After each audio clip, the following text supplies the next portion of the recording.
हर हर महादेव। सोम प्रदोष व्रत सभी प्रदोष व्रतों में सबसे शुभ और महत्वपूर्ण माना गया है, क्योंकि सोमवार का दिन महादेव को समर्पित है और प्रदोष का व्रत भी महादेव को समर्पित है। प्रदोष व्रत भगवान शिव को प्रसन्न करने के लिए रखा जाता है और जब यह व्रत सोमवार के दिन पड़ता है तो इसकी मान्यता और महत्व और अधिक बढ़ जाता है। सोमवार का दिन भगवान शिव की पूजा को समर्पित होता है, इसलिए इस दिन प्रदोष व्रत रखकर पूजा पाठ करना बहुत शुभ फलदायी होता है। आइए आपको हम बताएंगे सोम प्रदोष व्रत की कथा के बारे में विस्तार से और इसके थोड़े से महत्व के बारे में। व्रत रखकर इसका कथा का सुनने से या पाठ करने से संतान के जीवन में खुशहाली भी आती है और संतान भी सदैव सुखी रहती है। भोलेनाथ बहुत कृपा करते हैं और सोमवार का जो दिन है ना, बहुत अधिक महत्वपूर्ण है क्योंकि शिव को ही समर्पित है। भगवान भोलेनाथ के सभी भक्त भोलेनाथ के चरणों में सब्सक्राइब लाइक समर्पित करते हुए हर हर महादेव अवश्य लिखें। अब हम सबसे पहले आपको सुनाएंगे सोम प्रदोष व्रत की कथा और इसका थोड़ा सा महत्व भी बताएंगे। इसकी कथा के बारे में प्रसिद्ध है कि एक नगर में एक ब्राह्मणी रहती थी। उसके पति का स्वर्गवास हो गया था। उसका अब कोई भी आश्रयदाता नहीं था, इसलिए प्रातः होते ही वह अपने पुत्र के साथ भीख मांगा करती थी। प्रतिदिन भीख मांग कर ही अपनी जीवन का गुजारा करती थी, क्योंकि ब्राह्मण की मृत्यु हो चुकी थी। भीख मांगना ही उसका पेशा था। भीख मांगने से ही वह अपने और अपने पुत्र का पेट पालती थी और सभी ब्राह्मणी को भिक्षा दे भी दिया करते थे, क्योंकि सबको मालूम था कि ये ब्राह्मणी अकेली है, ब्राह्मण देवता स्वर्गवास उनका हो गया है। तो ब्राह्मणी अपने उसका एक एरिया था, उसमें प्रतिदिन भीख मांगने जाया करती थी। एक दिन ब्राह्मणी जब अपने घर से लौट रही थी तो उसके घर और उसके बीच में एक जंगल पड़ा। जंगल में ब्राह्मणी कुछ फल फूल भी लाने के लिए गई थी, तो वहाँ उसने देखा कि एक लड़का, छोटा सा बच्चा, उसके जो जितना बड़ा ब्राह्मणी का लड़का था उसी अवस्था का लगभग, उसी जंगल में घायल अवस्था में बेहोश पड़ा था। थोड़ा थोड़ा उसने उसको छुआ तो वो कराहने लगा। ब्राह्मणी को बड़ी दया आ गई उस लड़के पर जो घायल पड़ा था जंगल में। ब्राह्मणी दया बस उसे अपने घर ले आई। उसने अपने लड़के की खूब, जैसे उसका लड़का था उसी प्रकार उस घायल लड़के की खूब सेवा की और ब्राह्मणी के पुत्र ने भी उस घायल लड़के की सेवा की। कुछ ही दिनों में वह लड़का स्वस्थ हो गया और चलने फिरने लगा। स्वस्थ होने पर वह लड़का भी ब्राह्मणी के साथ भीख मांगने जाने लगा उस लड़के के साथ। एक दिन ब्राह्मणी ने पूछा, बेटा तुम्हें कुछ याद है, तुम कौन हो, कहाँ के हो? तब उसने लड़के ने बताया कि मैं विदर्भ का राजकुमार हूँ।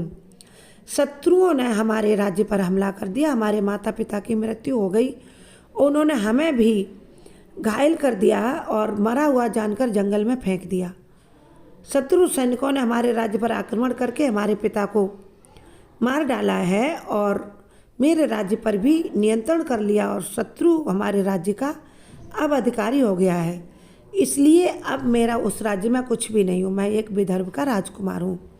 राजकुमार ब्राह्मण पुत्र के साथ ब्राह्मणी के घर रहने लगा और प्रतिदिन उसी के साथ भिक्षा मांगने भी जाने लगा। एक दिन राजकुमार वह जो बुढ़िया के साथ रहता था और ब्राह्मणी का पुत्र जंगल में घूमने गए, तो वहाँ उन्होंने देखा कि एक सरोवर था जंगल में, जहाँ ये लोग भी स्नान करने के थोड़ा भ्रमण कर रहे थे। उन्होंने देखा उस सरोवर में कुछ गंधर्व कन्याएं स्नान कर रही थीं और स्नान करके वो लड़कियां जल्दी से बाहर निकली कन्याएं। उन्होंने राजकुमार को देखा विदर्भ के, तो एक गंधर्व जो है ना उसकी कन्या अंशुमति, वह उस राजकुमार को देखकर मोहित हो गई। राजकुमार ने भी उस अंशुमति को देखा तो वह भी उसकी तरफ आकर्षित हो गया और उसके बाद स्नान करके गंधर्व कन्याएं अपने गंधर्व देश को चली गई। वहाँ जाकर उस गंधर्व कन्या ने अपने पिता को उस राजकुमार के बारे में बताया। अंशुमति ने अपने माता पिता को कहा कि मैंने आज एक जंगल में बहुत ही सुंदर लड़का देखा है और ऐसा कहते हैं कि वह विदर्भ का राजकुमार है। मैंने उससे पूछा, लेकिन उसके राज्य पर शत्रुओं ने अधिकार कर लिया है। मैं उस राजकुमार को देखकर मोहित हो गई हूँ। वह राजकुमार भी मुझसे प्रेम करने लगा। यदि आप लोग चाहें तो कल जंगल में चलें, उससे मिल सकते हैं। उस गंधर्व कन्या ने, अंशुमति ने अपने माता पिता से कहा। तो माता पिता तैयार हो गए उस राजकुमार से मिलने के लिए। दूसरे दिन वह जंगल में आए अपनी कन्या अंशुमति के साथ। तो उन्होंने राजकुमार से मिले। अंशुमति के माता पिता को भी विदर्भ का राजकुमार बहुत अच्छा लगा। कुछ दिनों बाद अंशुमति के माता पिता कैलाश पर गए थे भगवान शंकर से मिलने। भगवान महादेव के जो है ना मुख्य गणों में यक्ष गंधर्वों की गिनती होती है। तो गंधर्व मिलने गए, अपनी कन्या अंशुमति को भी ले गए।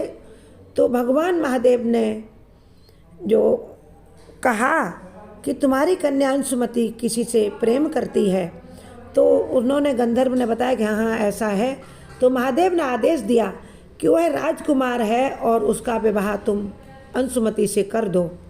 उसके बाद उसकी सहायता करो और उसका जो शत्रुओं ने उसके राज्य पर अधिकार कर लिया, उसका राज्य वापस दिलाने में उसकी मदद करो। गंधर्व ने अपनी कन्या अंशुमति का सभी गंधर्वों के साथ मिलकर खुशी खुशी से विवाह कर दिया। उसके बाद सभी गंधर्वों ने मिलकर उस राजकुमार के राज्य पर, जहाँ शत्रुओं का भी अधिकार था, चढ़ाई कर दी। और सबको साथ ले करके कुछ भगवान भोलेनाथ के भी यक्ष और गंधर्व के साथ और भी गण गए। वहाँ शत्रुओं को उन्होंने जीत लिया, शत्रु राजा को भगा दिया और गंधर्व का राज्य उस राजकुमार को सौंप दिया। विदर्भ का राज्य राजकुमार को सौंप दिया सभी गंधर्वों ने मिलकर। और ब्राह्मणी प्रदोष व्रत करती थी। उस दिन प्रदोष था, जिस दिन गंधर्व का जो गंधर्वों ने सभी ने विदर्भ पर चढ़ाई की और विदर्भ को जीता, उस दिन प्रदोष व्रत था। राजकुमार जो विदर्भ का था, उस दिन उसको विदर्भ की राजगद्दी पर बैठा दिया गया। शत्रुओं पर विजय पा ली गई।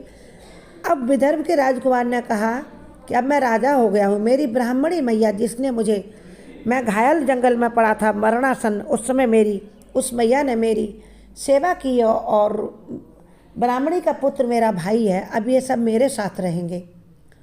तो विदर्भ के उस राजा ने फिर अपनी ब्राह्मणी माता को और ब्राह्मण पुत्र को एक नगर, उनके लिए एक अलग से महल बनवा दिया और उनको कुछ अपने राज्य का हिस्सा दे दिया। अब वह ब्राह्मणी अपने पुत्र के साथ सुख से रहने लगी। उस राजकुमार का विवाह पहले ही हो गया था, ब्राह्मणी के पुत्र का भी विवाह हो गया।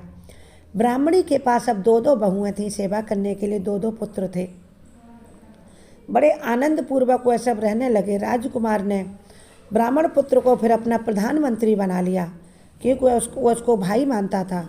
प्रधानमंत्री बना लिया। ब्राह्मणी को अपनी माँ बनाकर अपने फिर महल में कहा, माँ हमारी महल में रहेगी। ब्राह्मण पुत्र और उस विदर्भ के राजकुमार के जैसे दिन बुरे दिन अच्छे दिनों में बदले, वैसे ही शंकर भगवान अपने दूसरे भक्तों के दिन भी बदल देते हैं। बुरे समय को टाल देते हैं, अच्छे दिन उनके जीवन में ला देते हैं। जो भी सोम प्रदोष का व्रत करता है अथवा यह कथा सुनता है या सुनाता है, उस पर महादेव की असीम कृपा होती है। आप सब अपने जीवन में प्रसन्न रहें। हमारे चैनल का वीडियो भी देखें। अगर वीडियो अच्छे लगें तो लाइक शेयर करें, चैनल सब्सक्राइब करें तथा कमेंट बॉक्स में सभी हर हर महादेव अवश्य लिखें। हर हर महादेव। जय भोलेनाथ।